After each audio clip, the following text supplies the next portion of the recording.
Hello everyone, my name is Kiswakoja once again katika Kiswa cha Sheria platform. Nawakaribisha kwa siku leo. Naenda moja kwa moja katika swali la shabiki, anasema, hello bro, here is my question. In a situation where deceased parents leave behind land to multiple children without a written will, will you kindly explain the lawful process of succession under the Law of Succession Act?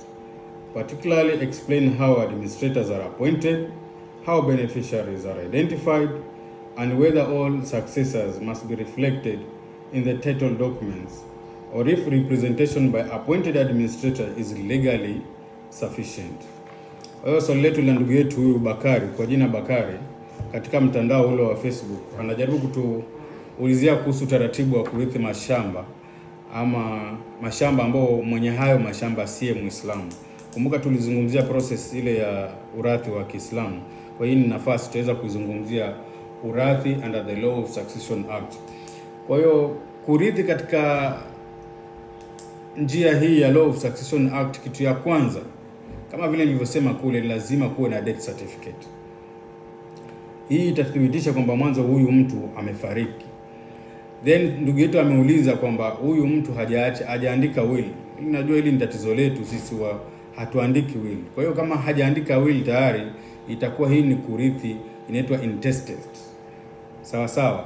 Kwa hiyo katika hii intestacy kuna vitu kabla hujaenda kotini itabidi sasa uvichunguze. Je, alikuwa ameacha mali gani? Sasa ndugu yetu katika swali lake yeye anaongea kuhusu shamba. Kwa hiyo kama ni shamba itabidi tuzifanyie search kama tulivyoongea kuhusu mambo ya due diligence, tuthibitishe kwamba ni kweli hizi shamba ziko kwa jina la marehemu. Kwa hiyo katika utaratibu huu, kama mali zake zimezidi 20 million, basi tutaenda kupetition High Court, na kama ziko chini ya 20 million tutaenda tukafile pale mahakama zile zinaitwa Magistrate Court, ambapo tutaomba grant.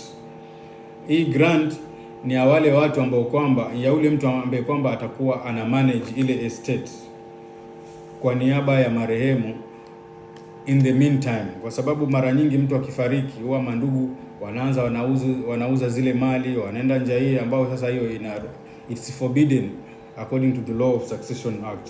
Kwa hiyo tutafile petition yetu. Katika swali lake ameuliza hawa beneficiaries tunawa identify vipi? Beneficiaries katika Law of Succession Act ama katika njia hii tayari wanatambulika, ni spouse ama watoto. Kwa hiyo kama wewe ni mtu hauko hapo tayari, wewe haufai kurithi katika Law of Succession Act. Na kama mtu amefariki hana spouse wala hana mtoto, then kuna categories ambazo zinaenda in priorities, ambapo tutaanza na wazazi, ndugu zake yule mwenye amefariki, ama na mandugu ambao wako na 6th generation au ni ma second cousins hao.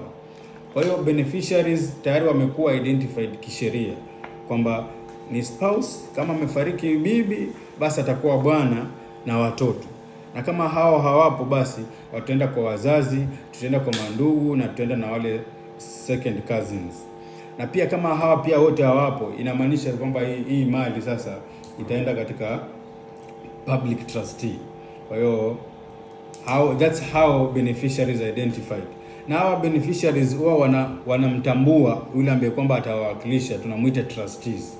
Vile vile tulielezea ile process nyingine, wataketi chini kama familia, wafanye family consent.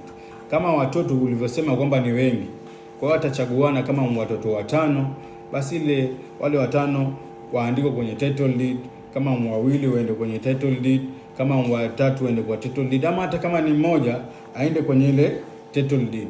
Kwa hiyo kujibu swali lako tu kwa ufupi, in terms of how the beneficiary identified, huyu trustee ambaye kwamba amechaguliwa na hawa mandugu, yeye basi jina lake litaenda moja kwa moja katika title deed, na hiyo itatoshea kabisa katika kuwakilisha wale wengine. Kwa hiyo hizi makaratasi zikitengezwa zitapelekwa mahakamani. Pale mahakamani mtu ataomba application for grant. Application for grant ikiwa issued, hii itakaa for 30 days, iruhusu watu wote ambao kwamba wako na objection katika zile mashamba ama ile estate kurithiwa, wapiane objection zake. Na yule ambaye kwamba atapatiwa hii grant, kazi yake ni kumanage, hawezi kudistribute kwamba anampatia ndugu yake, anafanya nini. Kazi yake ni kuimanage pale, pengine kama ni banki kuna mahali anafaa kusign, aende akasign. So after expiry of the 30 days ataenda tena, atakaa for at least 6 months, ataenda atafile confirmation of grant. Sasa ile confirmation of grant atakuja na wale mandugu ambao kwamba walikuwa pale. Koti nyingine huwa zinataka wale mandugu waje physically, wengine wanaweza kutumia njia nyingine, kwa sababu mahakama nao pia inaelewa challenges ambazo zinapatikana. Watakuja, watathibitisha kwamba ni kweli sisi ndio warithi na huyu hawa tumewachagua wa wenzetu. Kwa hiyo wakishapatiwa zile confirmation of grant, basi itakuwa anaweza kufanya nini, ile distribution of estate. Kwa hiyo kurithi katika Kiislamu pia vile ni rahisi, sema tu inachukua muda kiasi kidogo, kwa sababu kuna hizo period of waiting. Kuna hiyo 30 days after gazettement, alafu grant ikishakuwa letters of administration zishakuwa issued, alafu itabidi ngojea at least 6 months, ndio baada ya hapo uende ukafanywe confirmation of grant. Otherwise sheria imekataza kudili na property ya marehemu wakati mtu hana grant ama yeye si haujaandikwa katika ule will. Kwa hiyo tanbii zaidi, tuwezeni kuandika will if possible. At least itasaidia, hata kama will iko na issues, will itasaidia kuidentify zile property ambazo kwamba mtu uko nazo. Next time katika segment nyingine tutaweza kuangalia hizi tofauti katika kurithi ya huku na huku, the cons maybe, na zile smaller details ambazo kwamba zinahitajika. Asanteni sana, Mungu awabariki.